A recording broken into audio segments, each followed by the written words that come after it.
आज का जो टॉपिक है कंज्यूमर प्रोटेक्शन एक्ट 1986। ये क्लास 12 बीकॉम और सीए फाउंडेशन के लिए इम्पोर्टेंट टॉपिक है और कोशिश करेंगे हम लोग इसको जल्द से जल्द निपटा पाएँ। तो ये एक्ट इनैक्ट हुआ था 1986 में और केम इन टू फोर्स इंडिया में लागू हुआ था 1993 में। और ये क्यों लाया गया था? देखो, बेसिकली क्या होता है कि इंडिया में बहुत सारे लोग उतने पढ़े लिखे नहीं हैं, तो ऐसा माना जाता है कि इन लोग का मिसयूज़ कर लेते हैं बिजनेसमैन लोग, जो बिजनेस टाइकून लोग होते हैं, वो उन लोग का मिसयूज़ करके अपना फ़ायदा कर लेते हैं। तो इसमें क्या है ना कि हम लोग जैसे नॉर्मल पर्सन लोग का बहुत नुकसान हो जाता है, इसलिए ये एक्ट लाया गया। इस एक्ट के लाने के से ना हम लोगों का मतलब क्या बोलते हैं कि राइट्स वगैरह हम लोग को मिल गया, बहुत सारा पावर्स मिल गया हम लोग को कि अगर कुछ हमारे साथ गलत होगा तो हम एक्शन ले पाएंगे कंज्यूमर प्रोटेक्शन एक्ट के थ्रू। जो कंज्यूमर्स होता है वो लोग एप्लीकेशन देता है, जैसे एग्जांपल दिए नीचे। एक XYZ LLP था, एक बिज़नेस था, वो एक फ़ूड आइटम बेचा मिस्टर आदिल को। ठीक है, तो जो फूड आइटम बेचा है कि मिस्टर आदिल का ऐसा कहना है कि उसका डेट एक्सपायर हो चुका था। तो हम, जैसे मान लो हम आदिल है, तो हम हो गए कंज्यूमर। ठीक है, क्योंकि हम उसका फूड आइटम कंज्यूम किए। और XYZ हो गया LLP, वो हो गया ट्रेडर, उसने मेरे को फूड बेचा। अब मान लो उसका डेट एक्सपायर था, खा करके मेरा बीमार हो गया। तो हम क्या है ना, कंज्यूम करने के बाद हम तो एक कंज्यूमर है ही। तो हम क्या है कि अगर मान लो हमको उसके ऊपर कुछ एक्शन लेना है तो हम कंज्यूमर प्रोटेक्शन एक्ट के थ्रू उसके ऊपर एक्शन ले सकते हैं। हम क्या करेंगे, कंज्यूमर डिस्प्यूट रिड्रेसल एजेंसी में कंप्लेंट डालेंगे, और हम कंप्लेंट जैसे ही डालेंगे हम कंप्लेनेंट बन जाएंगे। ठीक है, और कंज्यूमर डिस्प्यूट रिड्रेसल एजेंसी है ना, वो लोग क्या करेगा ना, वो पहले केस को देखेगा क्या है नहीं है, उस हिसाब से वो ऑर्डर पास करेगा।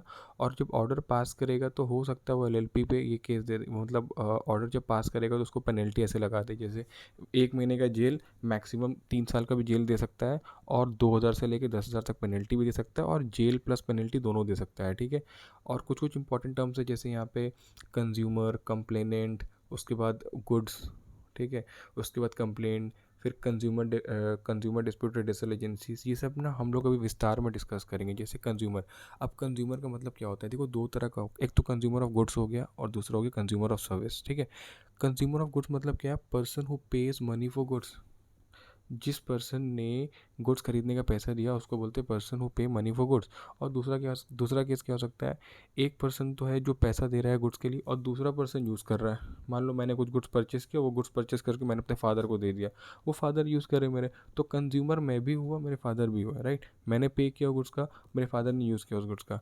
ठीक है, उसके बाद गुड्स में कुछ कुछ आइटम नहीं आता है, जैसे अगर कुछ गुड्स मैंने रीसेल पर्पज़ के लिए ख़रीदा हो, मान लो मेरा बिजनेस है, मैंने एक हाथ से गुड्स खरीदा और वहाँ पे दूसरे हाथ से उस गुड्स को बेच दिया, या फिर कमर्शियल पर्पस के लिए गुड्स खरीदा है, तो उस केस में वो कंज्यूमर नहीं कहलाया जाएगा। अगर गुड्स हम रीसेल परचेस के लिए परचेस कर रहे हैं तो उस केस में हम जो गुड्स बेचेंगे उसको हम कंज्यूमर ऑफ गुड्स नहीं बोल पाएंगे। अगर मान लो गुड्स हम परचेस किए, मान लो गुड्स में कुछ डिफेक्ट था, या फिर एक्सपायर हो चुका था वो डेट एक्सपायर हो चुका था, या फिर गुड्स में कुछ डिफेक्ट था, तो वो वाले ना वो गुड्स को रिलेटेड हम कंज्यूमर प्रोटेक्शन एक्ट में हम कंज्यूमर रिड्रेसल एजेंसी के पास कंप्लेंट फाइल नहीं कर पाएंगे, बिकॉज ये वाला केस कंज्यूमर प्रोटेक्शन एक्ट में वैलिड या फिर एप्लीकेबल नहीं होगा। इसके लिए हमको सेल्स ऑफ गुड्स एक्ट वाला रूट पकड़ना पड़ेगा।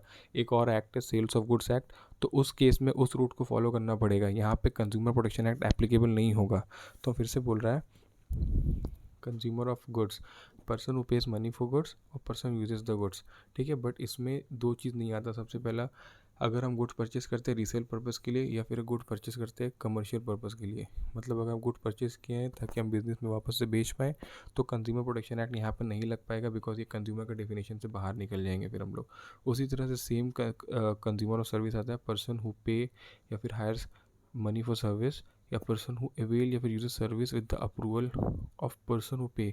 मतलब अब मान लो मैंने सर्विस के लिए पे किया और किसी और बंदे ने उस सर्विस का यूज़ किया, तो वो भी कंज्यूमर सर्विस है। हाँ सर, वो भी कंज्यूमर का सर्विस होगा, but does not include a person who use such service for commercial purpose. अगर सर्विस को बिजनेस पर्पज़ के लिए हम वापस से यूज़ करेंगे, कमर्शियल पर्पज़ के लिए यूज़ करेंगे, तो वो कंज्यूमर के डेफिनेशन से वापस से बाहर आ जाएगा, और हम उसमें कंज्यूमर प्रोटेक्शन एक्ट नहीं लगेगा। अब जैसे एग्जांपल देखो, मिस्टर एक्स था, उसने बुक्स बेचा मिस्टर ए को। ठीक है, मिस्टर एक्स ने मिस्टर ए को बुक्स बेचा और मिस्टर ए ने वापस से रीसेल कर दिया मिस्टर बी को। तो मिस्टर ए ने जो रीसेल किया है मिस्टर बी को, तो अल्टीमेट कंज्यूमर यहाँ पे कौन हुआ? अल्टीमेट कंज्यूमर होगा मिस्टर बी, बिकॉज वही लास्ट में गुड्स कंज्यूम कर रहा है। और वो वापस से नहीं बेच रहा है किसी को, तो जो as per consumer protection act में कंज्यूमर है ना वो मिस्टर बी है। मिस्टर ए क्यों नहीं है सर?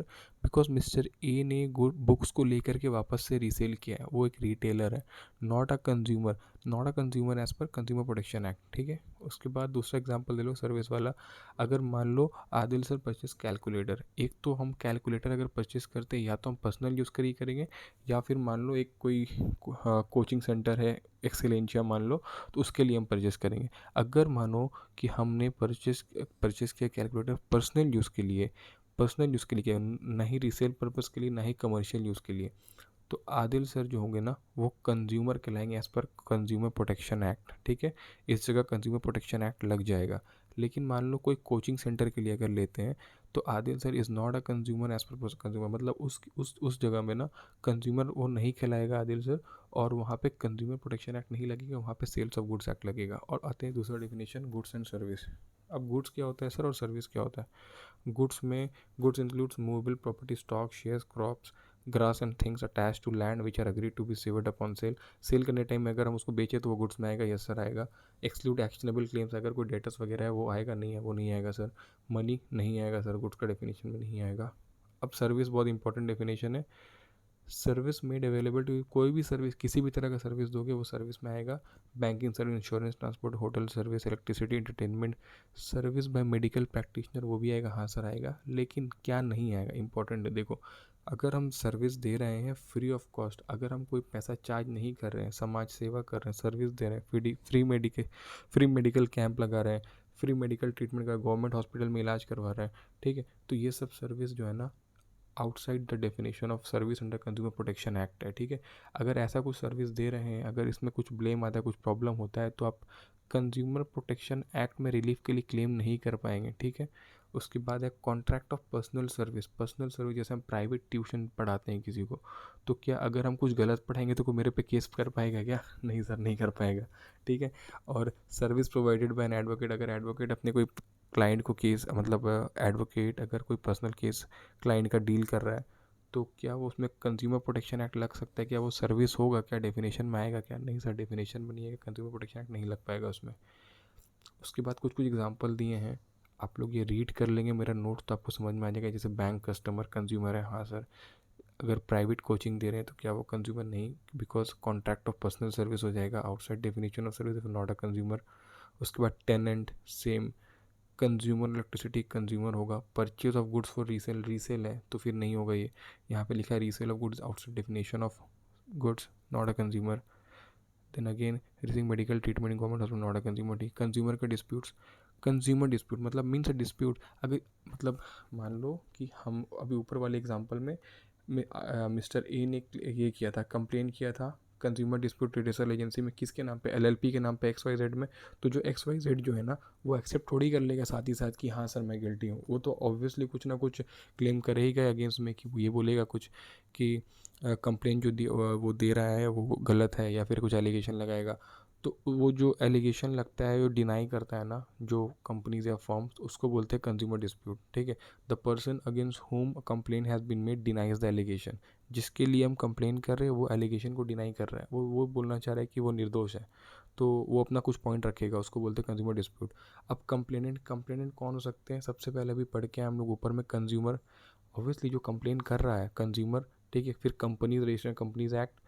और अगर कंज्यूमर मान लो कुछ ऐसा प्रोडक्ट खरीदा या फूड आइटम खरीदा, खाया और मर गया, तब तो कंज्यूमर इज़ नो मोर। तो कंज्यूमर के जो लीगल रिप्रेजेंटेटिव्स होंगे ना वो भी कर सकते हैं, हाँ सर वो भी कर सकते हैं। ठीक है, उसके बाद वो भी कंप्लेन कर, हाँ सर वो भी कर सकते हैं कंप्लेन, और सेंट्रल गवर्नमेंट भी कर सकता है, स्टेट गवर्नमेंट कर सकता है।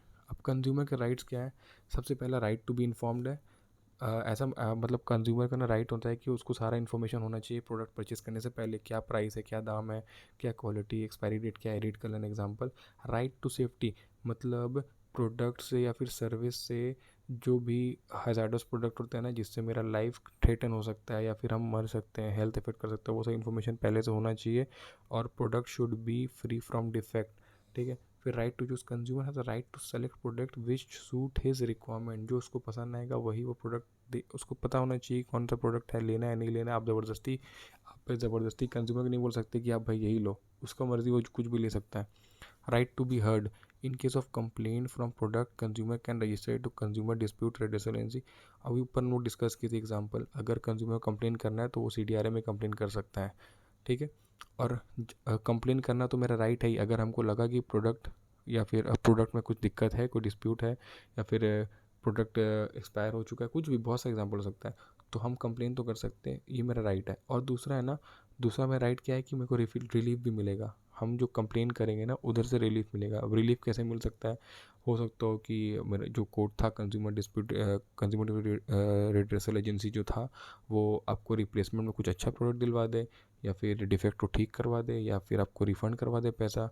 तो बहुत सारा रिलीफ दे सकता है, वो डिपेंड करता है सिचुएशन के हिसाब से। अब right to consumer education, right to get education about the various rights and remedies available. जैसे अभी हम लोग पढ़ाई कर रहे हैं कंज्यूमर प्रोटेक्शन एक्ट, फिर क्लास 12 में ही पढ़े थे, सेमेस्टर में भी पढ़ रहे हैं, तो ये एक तरह से हमको अवेयरनेस किया जा रहा है कि कंज्यूमर लोग के पास ऐसा ऐसा राइट्स होता है अगर ऐसा ऐसा सिचुएशन आ गया तो। काइंड ऑफ ये एडुकेशन ही बढ़ाया जा रहा है सबका। तो right to get education about various rights and remedies available. Example government advertisement हो गया, फिर हम लोग जो स्कूल में पढ़ते हैं कंज्यूमर प्रोटेक्शन अभी पढ़ रहे हैं, तो ये तरह से एडवर्टीजमेंट ही हो रही है, एडुकेशन ही दिया जा रहा है हम लोग को, ठीक है। अभी एक बार अप्रोप्रिएट लेबोरेटरी क्या होता है कि सर देखिए, ये central government state government recognize करता है पहला, और ये जो लेबोरेटरी होता है गुड्स को टेस्ट करता है कि कहीं गुड्स में कोई डिफेक्ट्स तो नहीं है। कंप्लेंट होता है अनफेयर ट्रीटमेंट, जो ट्रेड प्रैक्टिस जो गलत है वो ट्रेड प्रैक्टिस करना, ठीक है। एलिगेशन बाई कंप्लेनेंट, जो कंप्लेनेंट होगा वो एलिगेशन देगा। कंप्लेनेंट हो गया कंज्यूमर्स, अपने जो जाएंगे अगर कंज्यूमर डिस्प्यूट रेजोल्यूशन एजेंसी में कंप्लेन करने के लिए, तो कंप्लेंट इस मैटर पे हम एलिगेशन लगा सकते हैं कि भाई गलत ट्रेड प्रैक्टिस हो रहा है, या फिर गुड्स या फिर सर्विस का प्राइस ज़्यादा चार्ज किया जा रहा है, या फिर गुड्स सर्विस में बहुत ज़्यादा डिफेक्ट्स हैं, ठीक है, एक्चुअल प्राइस से ज़्यादा प्राइस चार्ज किया जा रहा है, और जो गुड्स है वो जहरीला है, hazardous to life and safety of public, ठीक है। उसके बाद पर्सन में कौन कौन आएगा, फॉर्म आएगा, रजिस्टर्ड हो, ना रजिस्टर्ड, अनरजिस्टर्ड हो चलेगा, पार्टनरशिप फॉर्म, अनरजिस्टर्ड भी होता है, रजिस्टर्ड भी होता है, HUF कोऑपरेटिव सोसाइटी भी आएगा, फिर every association of person, companies वगैरह सब यहाँ पे आ जाएगा, NGO आ जाएगा यहाँ पे, ठीक है। रिस्ट्रिक्टिव ट्रेड प्रैक्टिस मतलब क्या होता है, रिस्ट्रिक्टिव ट्रेड प्रैक्टिस मतलब होता है delay in supply beyond agreed period which lead to increase in price. मान लीजिए मेरे को आज हमको सप्लाई करना था, हम आज नहीं दिए और हम 2 दिन डिले कर दिए, बिकॉज ताकि ना कि मेरे को ज़्यादा पैसा मिल जाए, तो ये जानबूझ के डिले करते हैं ताकि ज़्यादा पैसा हम ज़्यादा रेवेन्यू कमा पाए, ये सबको बोलते हैं रिस्ट्रिक्टिव ट्रेड प्रैक्टिस, ठीक है। उसके बाद होता है फोर्स, और दूसरा एग्जांपल भी हो सकता है कि हम कस्टमर में से कुछ परचेज़ करने आया, ठीक है, वो परचेज़ किया, हम उसको कंडीशन दे दी कि आप ये परचेज़ किए तो आपको वो भी परचेज़ करना पड़ेगा, मतलब ज़बरदस्ती का हमको रिस्ट्रिक्शन लगा रहे हैं, ज़बरदस्ती का कंडीशन दे रहे हैं, तो उसको क्या बोलेंगे, रिस्ट्रिक्टिव ट्रेड प्रैक्टिसेस। अब आता है consumer protection council. Consumer protection council क्या होता है ना, ये लोग ना मीटिंग करता है हर साल, ठीक है, कस्टमर के कंज्यूमर लोग के हित में कुछ कुछ पॉलिसीज़ लगाता है ये लोग। तो जो मीटिंग करते हैं कंज्यूमर प्रोटेक्शन काउंसिल होता है ना, इसमें 2-3 चीज़ पढ़ना पड़ता है। इसमें सबसे पहले देखना पड़ता है ये लोग का ऑब्जेक्टिव क्या होता है पहला, और दूसरा चीज़ देखना पड़ता है इसमें कितने सारे कंपोजिशन में कितने कितने लोग बैठते हैं मीटिंग में। तो यही यहाँ से क्वेश्चन आएगा। सबसे पहला 3 तरह का होता है कंज्यूमर प्रोटेक्शन काउंसिल। पहला होता है सेंट्रल, फिर होता है स्टेट, फिर होता है डिस्ट्रिक्ट। सबसे पहले हम लोग पढ़ते हैं ना स्टेट कंज्यूमर प्रोटेक्शन काउंसिल। एक स्टेट नाम पे लिखा, स्टेट गवर्नमेंट बनाता है। अब मेंबर्स कौन कौन, सबसे पहले चेयरमैन कौन होगा, minister in charge of consumer affair, ये सब IAS ऑफिसर वाले लोग बैठे रहते हैं यहाँ पे। Members are member as prescribed by the central state government, member as prescribed by। तो सबसे पहले बड़े 3 तरह का मेंबर्स यहाँ देखो। सबसे पहला है चेयरमैन। चेयरमैन मतलब चेयरमैन कौन बनेगा, जो minister in charge of consumer affair होगा वो बनेगा, हाँ सर। उसके बाद दूसरा क्या है, दूसरा मेंबर्स कौन रहेगा, मेंबर जो सेंट्रल गवर्नमेंट बोलेगा ये कितना लोग का मेंबर्स होगा, member central government sorry state government decide करेगा।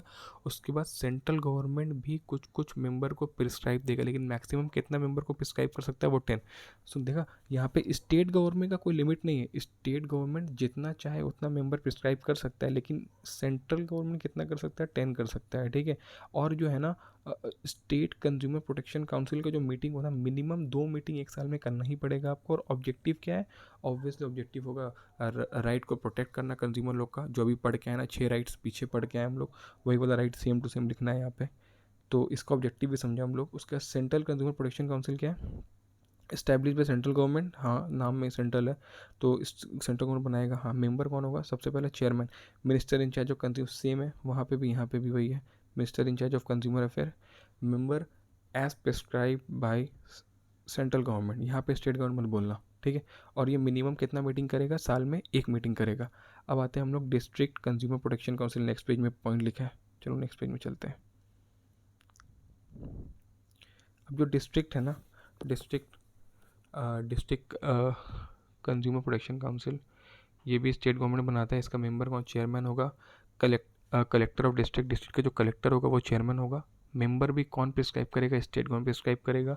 कितना मीटिंग रखेगा सर, ये मिनिमम 2 मीटिंग रखेगा हर साल। ऑब्जेक्टिव क्या होगा sir, obviously to protect the right of consumer, जो हम लोग पॉइंट नंबर 2 में पढ़ के आए सेम। अब आते हैं सर, एक नया टॉपिक है कंज्यूमर डिस्प्यूट रिड्रेसल एजेंसी। सबसे इंपॉर्टेंट टॉपिक है, यही तो है जिसको कंप्लेन हम लोग करते हैं, इन्हीं के पास तो कंप्लेन जाता है और यही तो हम लोग को रिलीफ देते हैं। ठीक है, they provide relief to the consumers on complaint being made by the consumers. Obviously consumers या फिर कंप्लेनेंट कंप्लेन करते हैं तो ये लोग रिलीफ देते हैं। अब क्या है ना कि 3 तरह का कंज्यूमर डिस्प्यूट रिड्रेसल एजेंसी। सबसे पहला है नेशनल कमीशन, फिर है स्टेट कमीशन, फिर है डिस्ट्रिक्ट फोरम। 3 तरह का। अब सर हम किसके पास जाएं, हम क्या डिस्ट्रिक्ट फोरम के पास जाएं अपने कंप्लेन करने, स्टेट के पास जाएं, नेशनल, ये एक सवाल है। तो सबसे पहले आपको देखना पड़ेगा जो वैल्यू ऑफ गुड्स या फिर सर्विस है या फिर कंपनसेशन का जो वैल्यू है आपका, जो भी कंप्लेनेंट जो कंप्लेन कर रहा है तो उसको कुछ नुकसान हुआ होगा, जो कंपनसेशन वो क्लेम करेगा, या फिर टोटल ट्रांजैक्शन का वैल्यू अगर वो अप टू 20 लाख है तो आप कहाँ जाएंगे, आप डिस्ट्रिक्ट फोरम में जाएंगे। लेकिन नहीं सर, मेरा जो वैल्यू ऑफ ट्रांजैक्शन है, वैल्यू ऑफ गुड सर्विस है या फिर कंपनसेशन वो 20 लाख से ज़्यादा है बट अप टू 1 करोड़ है, तो आप स्टेट कमीशन के पास जाएंगे। और अगर मोर देन 1 करोड़ है तो सर आप नेशनल कमीशन के पास जाएंगे कंप्लेन करने। तो आते हैं इन लोग का कुछ डिफरेंस पढ़ते हैं, तीनों में डिफरेंस क्या है। सबसे पहले देखो, तीनों का नाम लिखे ऊपर, डिस्ट्रिक्ट है, स्टेट है, नेशनल कमीशन है। अब सबसे छोटा है डिस्ट्रिक्ट, उसके ऊपर स्टेट, उसके ऊपर नेशनल, तो सबसे पावरफुल कौन है, नेशनल कमीशन है। तो प्रेसिडेंट कौन होगा सर, इसका होगा डिस्ट्रिक्ट जज, इसका होगा जज ऑफ हाई कोर्ट, इसका होगा जज ऑफ सुप्रीम कोर्ट। और ये जो प्रेसिडेंट को अपॉइंट कौन करेगा, अपॉइंटेड बाय डिस्ट्रिक्ट फोरम का स्टेट गवर्नमेंट, स्टेट कमीशन का स्टेट गवर्नमेंट, और नेशनल कमीशन का central government. Establish by state government, central government. Minimum members कितना हो सकता है, सबसे यहाँ पे डिस्ट्रिक्ट फोरम में मेंबर्स कितने होंगे, 2 होंगे और एक उसमें से वुमेन होना पड़ेगा। ठीक है, और स्टेट कमीशन में भी 2 मेंबर होता है। प्रेसिडेंट को छोड़ के मेंबर्स हो रहा है, प्रेसिडेंट अलग है, मेंबर अलग है। मेंबर कितना होगा, 2, जिसमें से एक वुमेन होगी। ठीक है, और इसमें क्या है, इसमें होगा 4 मेंबर होगा जिसमें से 1 शुड बी वुमेन। ठीक है, और एज कितना है सर, मिनिमम एज 35, मैक्सिमम 65, 67, 70। फिर मेंबर लोग का सैलरी या फिर अलायंस या फिर ऑनोरेरियम या फिर अलायंस कौन डिसाइड करेगा, से इसका डिस्ट्रिक्ट फोरम का स्टेट गवर्नमेंट करेगा, स्टेट कमीशन का स्टेट गवर्नमेंट करेगा, फिर नेशनल कमीशन का सेंट्रल गवर्नमेंट करेगा। अब कब तक ये लोग का टर्म्स रहेगा, मतलब जो मेंबर्स लोग होंगे ना, जो मेंबर्स लोग का ऑफिस कितने साल तक होल्ड करके रख सकते हैं सर, 5 साल तक होल्ड कर सकते हैं, या फिर 65 साल, अगर डिस्ट्रिक्ट फॉर्म का बता रहे 5 साल, या फिर उसको जो रिटायरमेंट की एज है 65, जो भी पहले हो जाए। अगर 5 साल पहले कंप्लीट हो गया तो आपको छोड़ना पड़ेगा। नहीं, अगर मान लो 3 साल ही कंप्लीट हुआ लेकिन आप पहले ही 65 ईयर की एज हो गया तो आपको छोड़ना पड़ेगा, टर्म तो अपना ऑफिस छोड़ना पड़ेगा। ठीक है, 5 साल के लिए मेंबर मैक्सिमम हो सकते हैं।